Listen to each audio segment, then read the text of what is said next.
Good morning. Welcome, everyone. May the peace of God rule in your hearts. This morning is a message specifically for today, thinking of our ministry election tonight. So we were planning a ministry election this evening. So this message will be towards that. It will be in that direction. What do we look for when we look for a minister? I will be, the text will be out of 1 Timothy 3, so if you want to turn there, you may. First of all, so what is a minister? When you think about a minister, what comes to your mind? For some, it may be the man that preaches on Sunday morning, the one that preaches messages, or the one that makes the major decisions in the church, the one who officiates during events such as baptism or weddings or funerals, the one who's not afraid to speak about God, to preach about His Word. And that might be some of the outward things that might come to mind. Maybe there's more. Maybe I should have asked your suggestions. Things that we notice, like on the forefront. For some, the minister is the one they go to when they need help. When they have major decisions to make, they seek advice from the minister. Or they're struggling emotionally or spiritually, and they go to the minister for encouragement. Even physical health problems. We have this verse in James 5, verse 14. It talks about calling the elders of the church and for them to anoint with oil and to pray for healing. Maybe there is sin in their life that needs to be confessed, problems in the church, or hurts from a brother or sister, and the minister is where they go to. For some, the minister is the one they trust to open their hearts to, the one that they can share their heart with. Others have a higher respect for what the minister says. They take that advice much more seriously than someone else's advice. It is the one they look up to for a godly example. So now I'd like to ask you, thinking of these, especially the last descriptions, who is your minister? Who do you go to for advice? Who do you contact when you are struggling? Where do you go for encouragement? Who do you trust in such a way that you can share what is on your heart? Whose words do you appreciate and respect more, or take seriously when he or she says something? Then we would say there could be many different people in your life, or there could be different people, could have different people that serve this purpose. And it might not necessarily be one of the ordained ministers. It could be any one of you sitting in here. There may be others in your life that are like ministers to you, and you might be a minister to someone else in that sense, ministering to others. So today's message, when we look at the qualifications of a minister, I don't want anyone to think that, oh, this doesn't apply to me. Even if you are not a candidate to become a minister, or if you're not even going to write a name on a ballot, this message is still for you. I trust the Lord is working and preparing the hearts for the office of a minister here at Bethel Mennonite Church. It is very possible that a number of brothers or couples are here that are sensing that calling. You sense a calling that it could be us, it could be me, that would be chosen. Very often there are maybe a number of, or more than one that is feeling that calling, but only one is chosen. So what about all those that thought they sensed this call, but are not chosen? Have they not sensed properly? Did God trick, or did He disappoint anyone? Today, I'd also like to encourage everyone that you are called. You are called to serve. You are called to the ministry, and a small percentage of the church is chosen or is ordained as ministers, but everyone is called to minister. Everyone is called to serve. Everyone should strive to be a minister of God to someone. If it's not an ordained office in a church, but strive to be a minister to someone, to minister. Whether you are a man or woman, married or single, old or young, you are called to minister to one another. You are called to be that listening ear, encourager, counselor, and advisor that your brother or sister needs. So the qualifications of a minister is not just for ordaining ministers.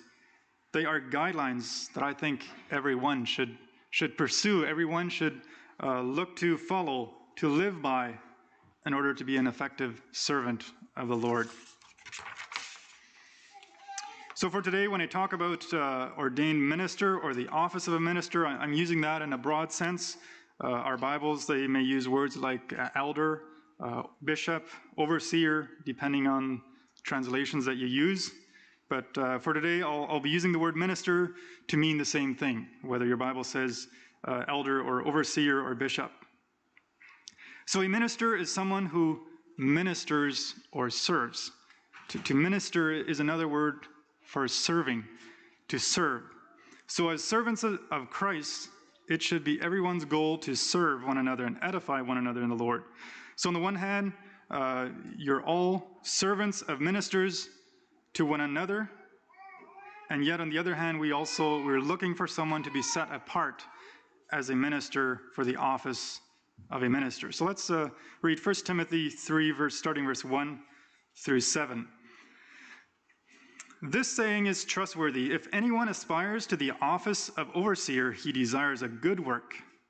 Therefore, the overseer must be above reproach, the husband of one wife, sober-minded, sensible, respectable, hospitable, able to teach, not given to wine, not violent, not greedy for sordid gain, but gentle, not contentious, and not a lover of money.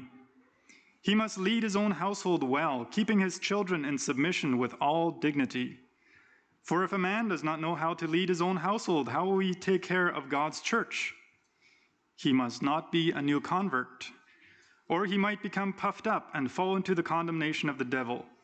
He must also have a good reputation among outsiders, so that he may not fall into the reproach and snare of the devil. It is believed that Paul was the author who originally wrote this letter. He says, anyone who desires or feels called to be a minister, he desires a good work.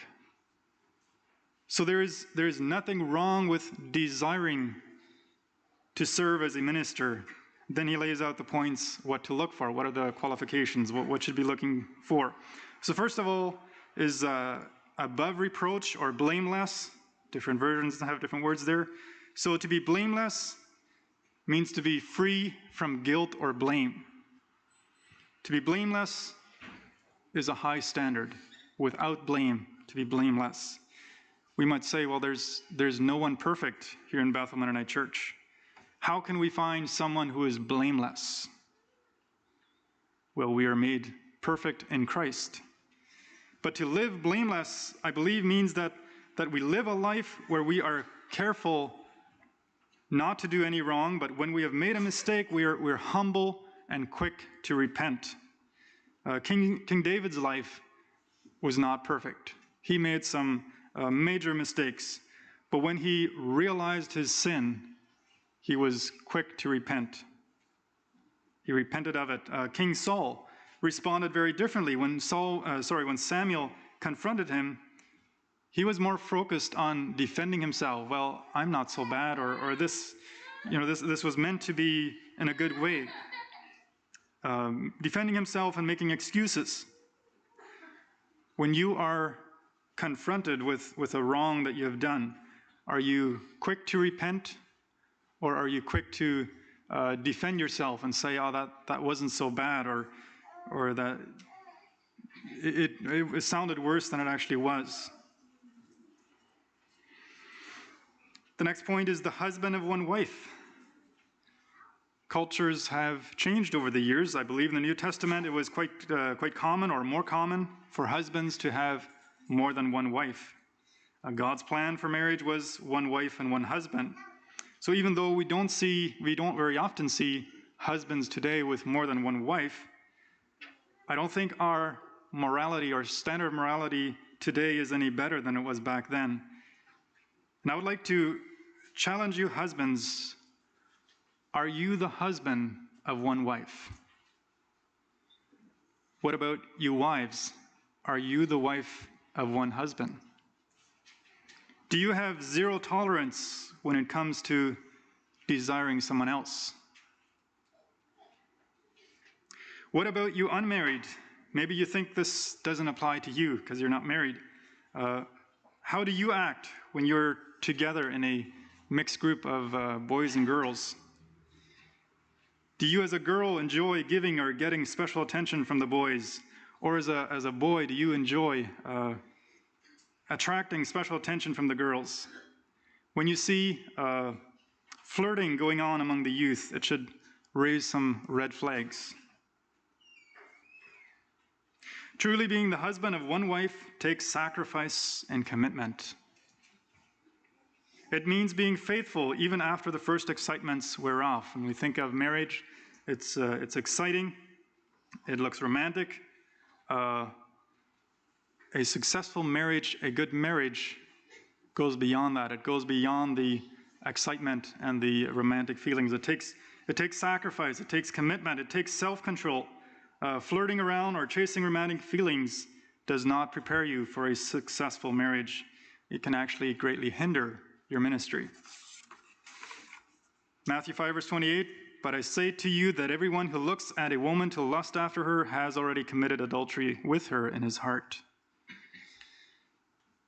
In my short lifetime, I have seen or heard of many instances where Christians had great responsibilities in the church or on the mission field, and then fail in moral purity, and the results were very devastating. Trust is broken, churches split apart, mission projects fail, families fall apart. This can happen secretly in the thought life. And with our technology today, a man can have many wives through virtually, through text, through pictures, videos, things like that. Are you living in purity? That is very important if you desire to minister, whether it's the office of a minister or to just minister on the mission field or in the church, to be faithful, to be a husband of one wife, a wife of one husband, to keep your thoughts pure. Next we have sober-minded or vigilant. So vigilant means being alert to signs of danger. Sober-minded could also mean having a clear mind to think properly, to be sober, have a mind that is sober, that is alert, that is awake, that can discern things. Are you concerned or alert against false teachings? When false teachings comes up, can you be alert to notice that? If we think of a shepherd, it is important that the shepherd is alert against dangers for the flock, that he knows what is coming beforehand. Next we have sober or sensible. It comes close, but when I think of sensible, I think of senses. Can you sense things? Are you reasonable? Can you be aware of what is going on or how others are feeling? Do you sense the circumstances? Do you sense what you... Sometimes people may say things that are not wrong in themselves, but it is said in a setting or in a circumstance that it just doesn't fit, and it becomes offensive or it becomes hurtful and disrespectful. Are you sober or sensible to others? In order to minister in the church and also to the lost around us, it is important that we can sense what the circumstances are, what is appropriate and what is not. Next, we have good behavior or respectable. So respect means to have high regard for others. In school, I learned to respect the teacher. When the teacher said something, we generally respected that. We respected their authority. Making fun of others, or especially of the teacher, was disrespectful. Whispering during class was disrespectful, especially if it was something that we didn't want the teacher to hear. If we whispered during class time, that was disrespectful. Interrupting the teacher when he or she was trying to explain something, or talking back to the teacher, considered disrespectful. It was not respecting the teacher. And as parents, we have the responsibility to act respectable by having good behavior. But also we need to teach our children to respect and to have good behavior. What about in church or between members of the church? Romans 12 verse 10 says, "Be kindly affectioned one to another with brotherly love, in honor, preferring one another." So loving one another and honoring one another is also respecting one another. And the last part of verse 10, in honor, preferring one another, it could also mean that we take the lead, or we outdo one another in showing honor. In other words, you invest, you give more than what you have been given. So that is investing. You put cost into it, you invest into it. You give more honor to your brothers and sisters than they have given to you. And respect, I would say, works in the same way. You invest, you respect someone maybe more than they have respected you, and that makes you respectable. Then you are showing yourself respectable, that you are worthy of respect. So a few quotes that I found. Respect is earned by your actions. You do not force others to respect you. So you basically, to receive respect, you act respectable. You don't force others, well, now you have to respect me. That doesn't build respect. You act respectable so that people can respect you. Knowledge will give you power, but character respect. Here's the word knowledge. If we know a lot, if we can explain a lot of things and we know how things work, that can give you power. But character can give you respect. So how you respond, how you live, how people see you, that can build respect. Respect is like a boomerang that comes back to you. We know a boomerang, you throw it and then it's supposed to curve around and come back to you. So when you give respect, it often comes back to you. You receive respect. You'll never have to apologize for respectful behavior. This is not out of scripture. This is just quotes that I found that I thought had some truth to it. When you are respectful, have you ever had to apologize for respecting someone? Usually not. Is your character and behavior such that encourages respect? So going on, the next one is given to hospitality or hospitable. The Merriam-Webster defines hospitality as generous, friendly treatment of visitors and guests. So if you're not sure what hospitality means, it means generous, being generous, and friendly. Generous means willing to give, being friendly, treating visitors and guests in that way. Hebrews 13 verse 2 says, "Do not neglect to show hospitality to strangers, for by showing hospitality some have hosted angels without knowing it." Would you like to have angels in your home? Scripture says by showing hospitality to strangers, you could be hosting angels without knowing it. If you want to be effective in reaching out to the lost and helping those in need, hospitality is a very good way to start. Be generous and friendly to others, and they will be much more likely to come to you, to open their hearts to you. When visitors come to church, we and know that we have some visitors here, do they receive generous and friendly treatment? Are we hospitable? Are you hospitable? In some churches, it seems like it's the pastor's job to meet and to greet the visitors, to welcome them.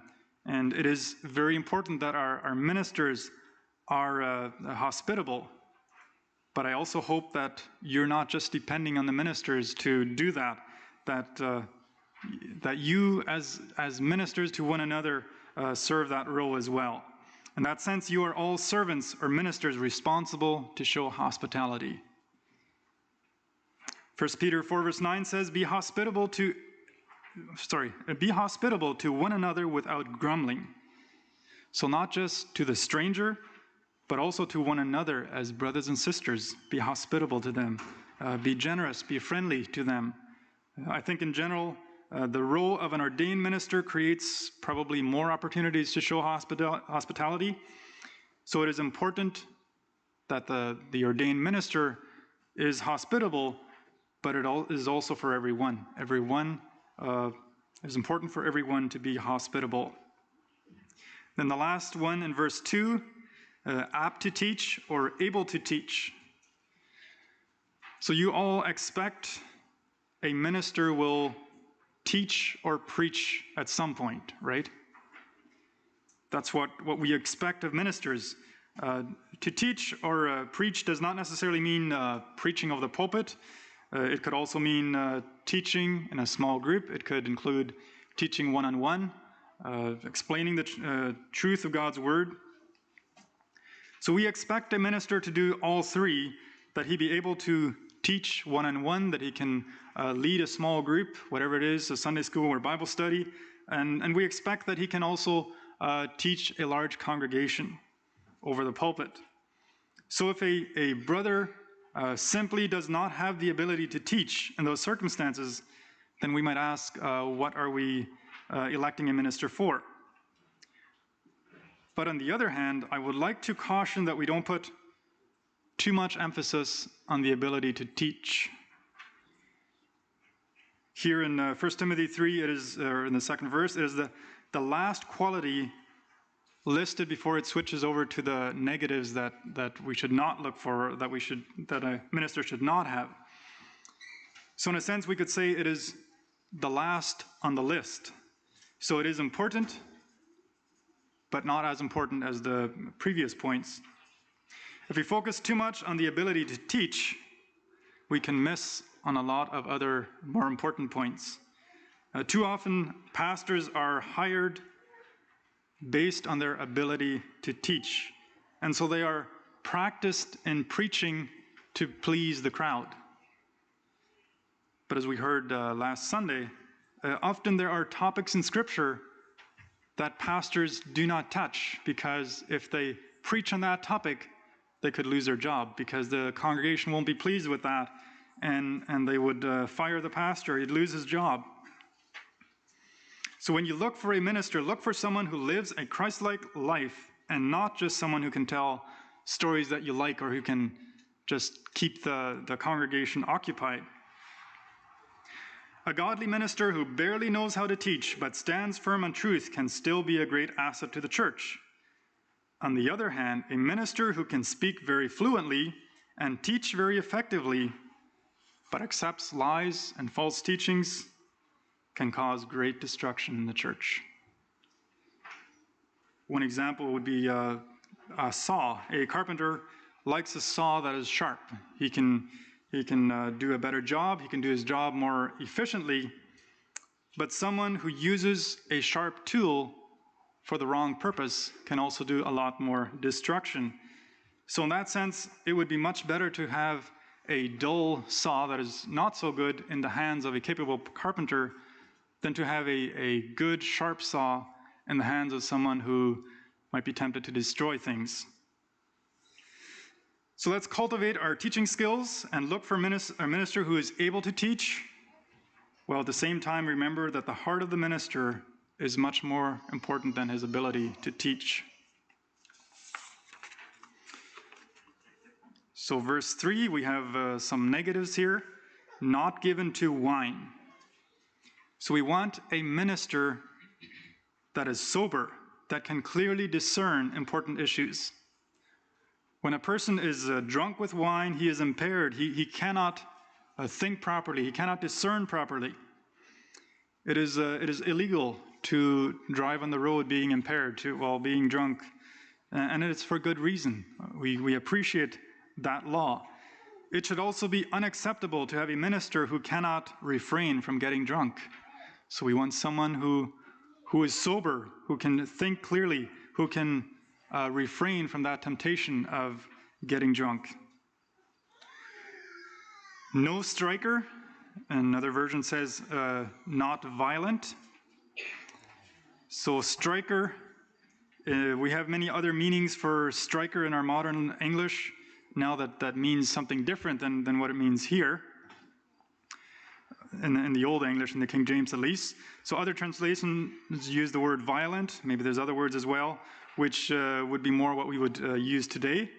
The original would refer more to someone who smites or who is quarrelsome, someone who hits. When you are threatened, are you tempted to respond violently? Are you tempted to fight back? To be violent or to be a striker. Quarrels should not have a place in the ministry, and I cannot think of a circumstance where quarreling is beneficial, especially for the church, and I don't know if it's beneficial anywhere. Quarreling, in my mind, does not benefit.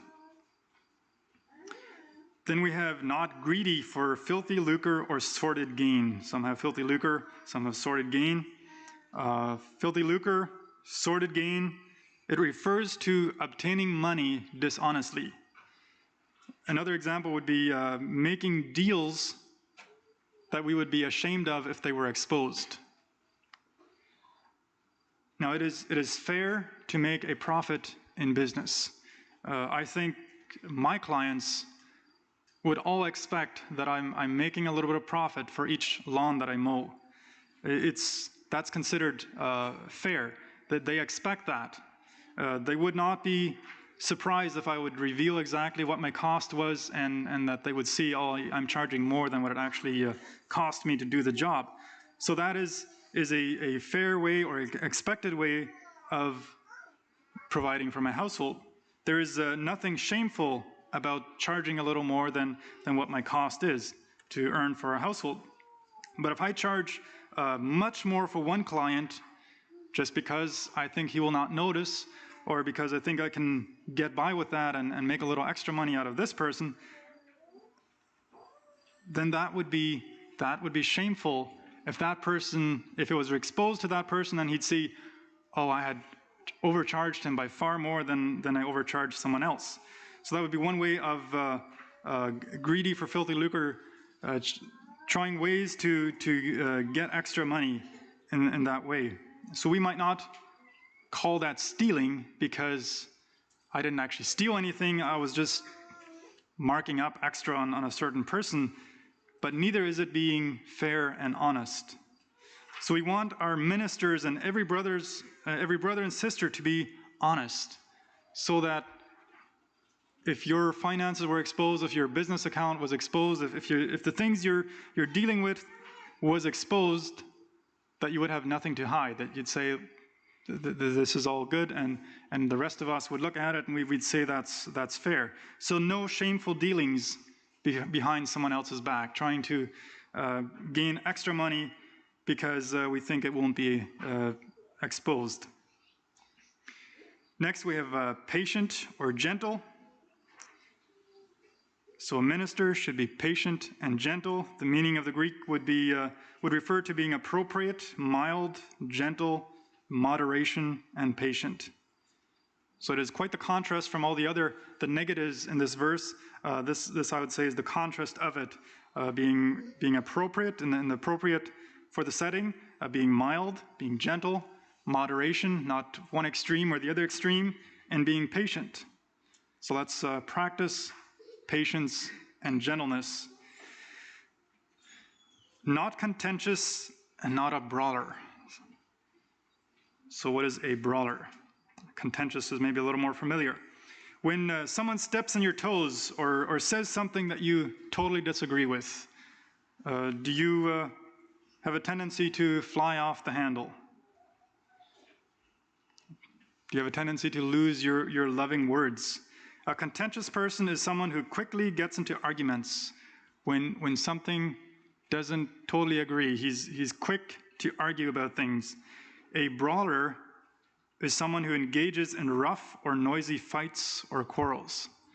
So he has this character, this attitude, spirit, that he quickly gets into rough fights, or his volume goes up, he becomes noisy, is often involved in fights and quarrels.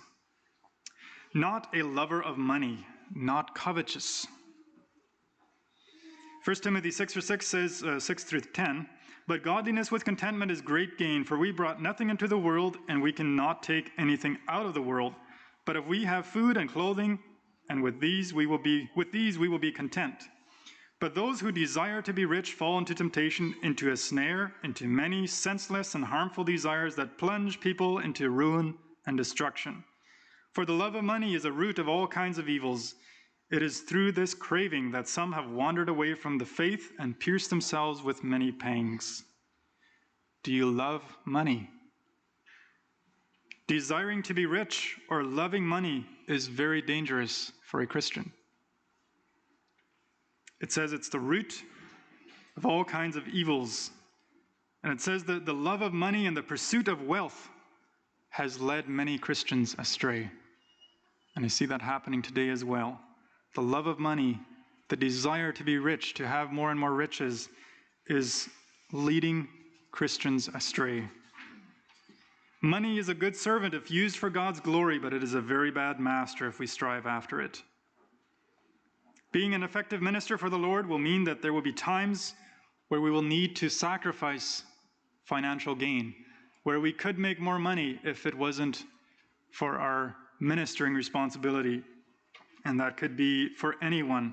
If you have a heart to minister to others, there will be times where you will sacrifice financial gain, where you'll sacrifice making more money for the sake of ministering to others. Then verse 4, he must lead his own household well, keeping his children in submission with all dignity. Verse 5, for if a man does not know how to lead his own household, how will he take care of God's church? So if you are a parent, are your children faithful and submissive?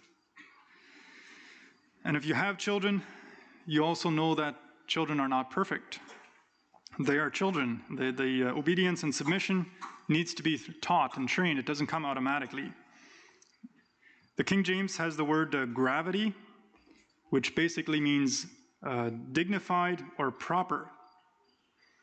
Dignity means being worthy of honor and respect. Do your children respect others so that they are worthy of honor and respect? The example given is quite obvious here. If the leader of the home cannot properly instruct, he cannot properly lead his family, how can he lead the church? How can he do better with the church than he does for his family? And a lot can be seen in the children, but we also need to be careful how far we take it, because every child has a choice to choose for himself. Even the child of a minister has a choice to choose whether to follow Christ or not. So it is not necessarily the parents' fault if their own children grow up and not everyone lives for Christ. But if we see families where the children are insecure, where they're out of control, not well disciplined, a lack of love and respect for one another, frequently arguing, mocking others, or getting themselves into trouble, that can indicate a weakness in the parents, which can also have a similar negative effect, whatever ministry they are involved in. Being a minister requires sacrifice. Not only does it take time and energy from the minister, but the whole family is affected. They will have to sacrifice as well. Can the family work as a team where the spouse and the children can encourage and support the ministry? If the spouse and children do not support the minister, it will greatly hinder the work. Sometimes a minister may pursue his ministry with great passion and thereby neglect his family, thinking that, well, God's work is more important than raising the family. His ministry may go well at first, but usually it will not be sustainable long term.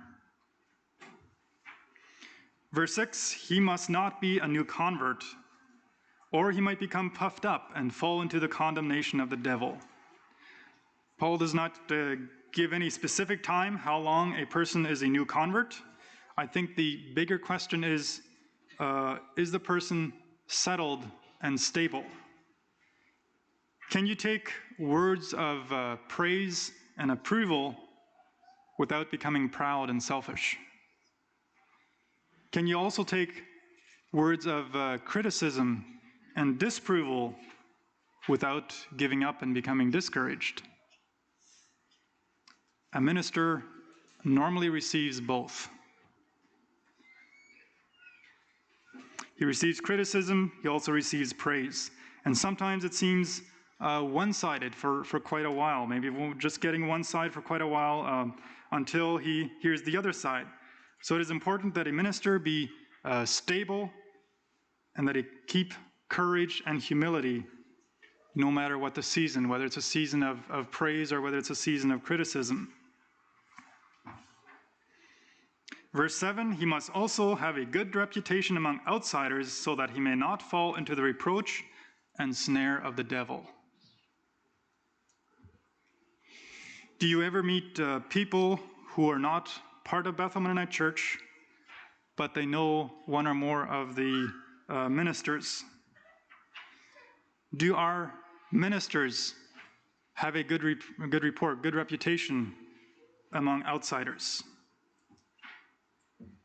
Do you have a good reputation among outsiders? What do they say about you? Now, a few things we should note with this. We are all human. We have all, I believe we have all made mistakes that has cost someone else something. Maybe we've cut someone off on the road, or maybe we've even caused an accident which hurt someone else and someone was facing negative consequences because of it. So we need to forgive one another's mistakes, and if an outsider is dwelling on our mistake, he refuses to forgive, then he is responsible in that sense as long as we have tried all we could to resolve the issue. And the second point is we cannot expect to always be liked by unbelievers around us. In fact, we can expect persecution for our faith. So having a good reputation does not mean that there will be no persecution. This is talking about something else, the reputation of how we deal and how we do things. But if one of us is being accused of selfishness, dishonesty, greed, carelessness, it will hinder the testimony of the church. If you hear things like, Mr. So-and-so, he said he would do something, but he never did it. He never came to do it. Or I hired him to do a job, but the quality was very poor, or he charged way more than what he was worth. Or you talk to a brother's nearby neighbor, and he finds him to be a very greedy, selfish Mennonite. That has a negative effect on the church. Even if it's anyone among you, it affects the testimony of the church. It affects the testimony of Christ's church. And especially so if it's someone who has responsibilities in the church. If you hear, oh, this is even the pastor of that church, it has a different level of, or could be any responsibility. Someone who's responsible with certain committees or things in the church. If that person has a bad reputation among the people around us, that should be concerning. That is not beneficial. time is up. So let's close with that. Let us be careful about our witness to our neighbors around us. And I know there's a lot to think about, a lot of things that we can ponder. I'd just like to encourage each one with this. Let's all strive to live to this standard. It's not just for the ministers, but it's for everyone who desires to serve and minister in the kingdom of Christ. Let's bow our heads for prayer. Father in heaven, we come before you. We thank you again for this morning. We praise your name. We thank you that you are faithful, that you keep your promises. Lord, we thank you for your word. We thank you for the standards that you've laid out, things that we can pursue after, we can desire to achieve. And Father, would you bless each one? Would you help us to grow in these areas, to follow what you desire of us? Lord, we pray this all in your name. We pray for your blessing upon each one. In Jesus' name, amen.